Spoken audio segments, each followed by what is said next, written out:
And gentlemen, he's back. Ladies and gentlemen, did you miss me? Did you miss me? No, did you really miss me? Right here on the Lewis Basketball. Turn the music up in the headphones. Tim, you can go and brush your shoulder off, nigga. Ladies and gentlemen, welcome back to the Lewis Basketball Network. It is your boy Lewis, and I am back once again with another banger with yet another video. And I am here in Las Vegas. In Las Vegas. What happens in Vegas stays in Vegas, baby. And I'm back here with another video. It's been a couple of days, but I thank you guys for taking the time to watch the video. So on to the video. So I've been watching DeMarcus Cousins. I've been watching Kobe and Shaq with this little feud going on here back and forth. And this video is pertaining to what Kobe Bryant basically said, that if Shaq would have stayed in shape, that he would have won 12 bleeping rings, ladies and gentlemen. 12 bleeping rings. I'm going to say it one more time. 12 bleeping rings, according to Kobe Bryant, if Shaq had his work ethic. Now, ladies and gentlemen, do I agree with Kobe Bryant? Yes and no. And here's why. Yes, I agree that Shaq was one of the most laziest conditioned athletes in the history of sports. And if Kobe Bryant and Shaq, if he would have took his conditioning seriously, I could see Kobe and Shaq winning more championships. Here's why I stopped Kobe Bryant. Kobe Bryant, sir. Now, I love the confidence. I love the alpha mentality that you have. The problem is, you guys, to me, would have maxed out at 5 championships. And here's why. You cannot tell me that eventually, number one, if you remember, Shaq is older than Kobe. So we all know that Father Time is undefeated. That's number one. If we look at Shaq's conditioning resulted in his injuries. That's number two. Number three, and if we really want to think about this, you're not telling me that teams eventually are not going to catch up with the Lakers, knowing the fact that Shaq is getting older and Kobe's entering his prime. Now, we could talk about conditioning and staying in shape, but remember, as you get older, you may still be playing well into your later years, but that doesn't necessarily mean that you're going to be doing the same things that you're going to have that you once did. So it's a matter of reinventing yourself in order to make yourself be able to play still at a high level. You have to be able to change and reinvent your game. When you look at Shaquille O'Neal, great player, and I felt that he refined his skill set when he came to the Lakers. I think in the case of Orlando, he was very nimble. Shaq was very nimble, but I just think the size of his feet were kind of part of the reason why sometimes his moves looked kind of raw or kind of slow. And I thought he really polished himself when he went to the Lakers. But Shaq has always had a very good drop step. He doesn't get a lot of credit for his drop step. Shaq has some real good fundamentals, and he picked them up early. It's just, again, with the way that his feet were, they make it seem like if Shaq looked like he looked so raw, and Shaq only knew like about 1 to 2 moves. But Shaq was actually very nimble. There was a lot of moves that Shaq was able to do. And again, Shaq always said it best. I focused on power. It's like you use your size, you use your girth. People could not stop talking about Shaq's body fat when he came into the NBA, ladies and gentlemen. I think Shaq, if I'm not mistaken, I could be wrong, but I think he had something like about, what was it? I know it was less than 15% body fat. I think at the time that he first came into the league, he was a lean 315 pounds, ladies and gentlemen. But you have to also remember that another reason why Shaq put on the pounds, it was to deal with the physicality so that he could get much deeper position in the post so that he would become the most dominant and most unstoppable player of his time.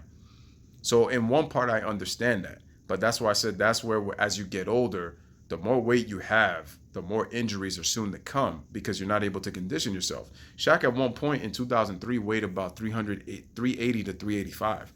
And that was with him having a wrist injury. He finished getting surgery on his toe. He had bad knees at the same time as well. And where I disagreed with Kobe Bryant is this, ladies and gentlemen. As I already said about teams catching up and eventually beating them, the biggest thing is their IQ. Their egos. As much as their egos were strength, as much as it was a, how would you say? As much as it was a gift, it was a curse as well for both of them. It was the reason that both were were no longer able to play together. And I've always said this about Shaq.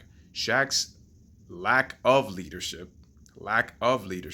opened the door for Kobe Bryant to eventually take the reins as the Lakers' number one guy. Okay? The fact that Shaq would come out of shape, I've already seen Kobe Bryant haters already go that, oh, but Kobe's talking out here, but he don't understand that Shaq carried him to those 3 rings. And if Kobe was still talking, would we look at Kobe the same? Because Shaq probably would have won more MVPs, and we still probably wouldn't look at Kobe that way. And here's the thing: Shannon Sharp made a great point. If Kobe Bryant did not become the main guy in the Los Angeles Lakers, we probably wouldn't be talking about Kobe Bryant the way we do today. And even Tony Kornheiser says it all the time, and I actually agree with him. And this is why I said that I love Kobe. But it's like, I feel like this whole 12 ring stuff. Now, people could say that people are blowing it out of proportion, especially Mr. Jalen, Mr. 99, Jalen Rose out here. Should I say 81? Is trying to see if he could try to force some kind of little Kobe Shaq beef. But here's the thing: Kobe and Shaq, remember that they did this during their championship years, during the years that they went to the finals 4 out of 5 times, and the media was just craving over those 2 superstars to see whatever juice they could get out of them for the story. Well, they're taking jabs even in retirement. And what are Shaq and Kobe really doing? They're keeping the narrative going. More reason for the media to have some clout, to have something to talk about, because the ESPN is running out of topics. Okay? They're running out of topics.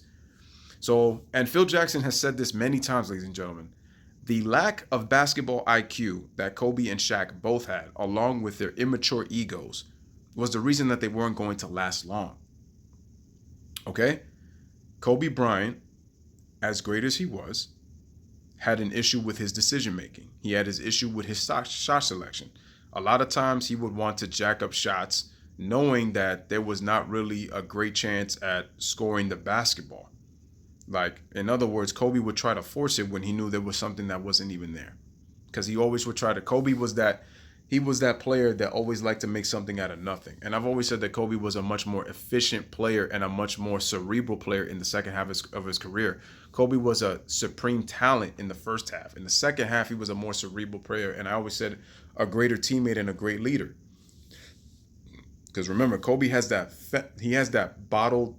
male energy that had to be bottled up, which is why, again, if Kobe and Shaq don't have the brain trust of a Phil Jackson type, there's no way that those guys are winning championships, because Phil Jackson said it best.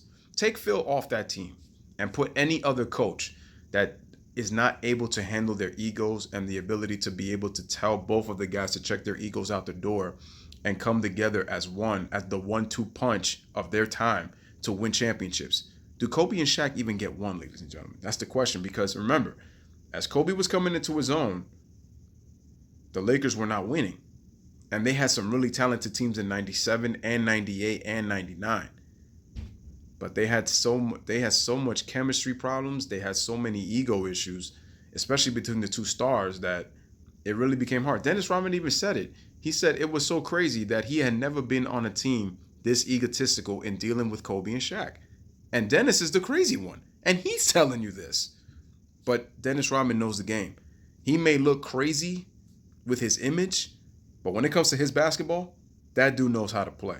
He is a hell of an intelligent basketball player, Dennis Rodman.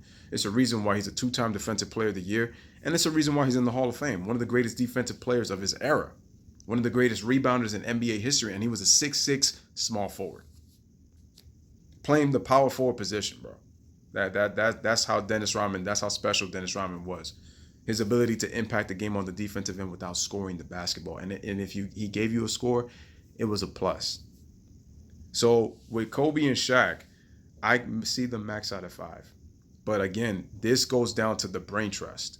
So we could talk about Kobe Bryant and saying that if Shaq didn't do this and Shaq didn't do that. But that's even a compliment to Kobe Bryant, because that's a compliment that Kobe's given to Shaquille O'Neal, because, ladies and gentlemen, Shaq got 3 championships by not even putting himself in the best of shape. He would get in shape during the season.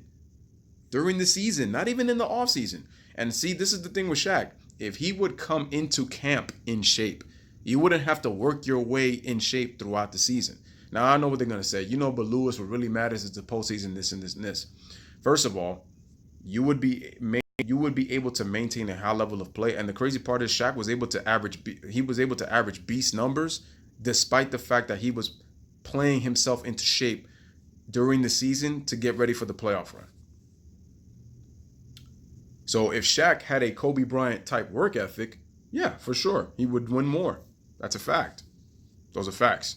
What's not a fact is the amount of championships. For people who are saying 6 to 10, so like I said, if Shaq keeps his conditioning and you have the brain trust, okay, the guy who's able to manage that and get them to play team basketball and again open their mind intellectually, then Kobe and Shaq would be able to. But without that brain trust, there's just no way that's happening. No, not at all. And Phil Jackson said it best. He always tried to avoid high IQ teams. If you remember the Lakers of 97 and 98 and 99, 97 and 98, they were more talented than the Utah Jazz. You could make a case that they were even more deeper than the Utah Jazz. But the Utah Jazz had IQ. They had the pick and roll system. Shaq was not a guy who would guard the pick and roll. He did not like guarding the pick and roll, especially because Shaq was so slow and he was not really known as a defender. He hated guarding screen and roll, pick and roll. He hated it. That's why he would stick his ass in the paint. Right?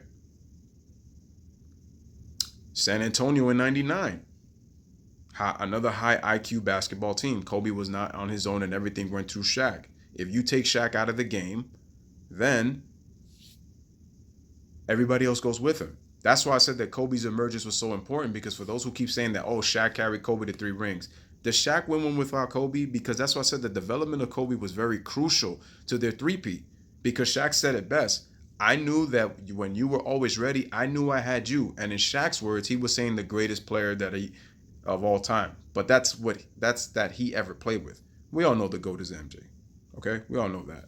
Okay? And Kobe does not sniff MJ's jockstrap. Not even close. And that's not trying to be disrespectful to Kobe, but it's the truth. Kobe's the second greatest shooting guard ever. I think that's a huge compliment, you know?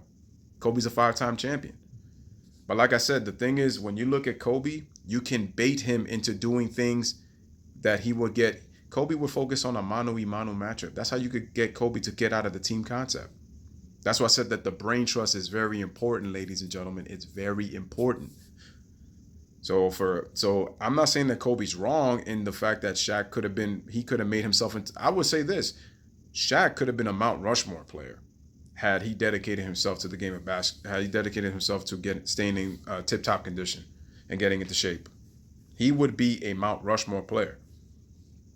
Where the championships lie is going to depend on how the teams gear up to in terms of matchup style to beat the Lakers. Just like what people were doing with Golden State in these last 5 years. And now the league has finally caught up to them. Teams were gearing up to beat Golden State. Now that these players have now spread out throughout the league in terms of Kawhi and KD, we have a more balanced NBA.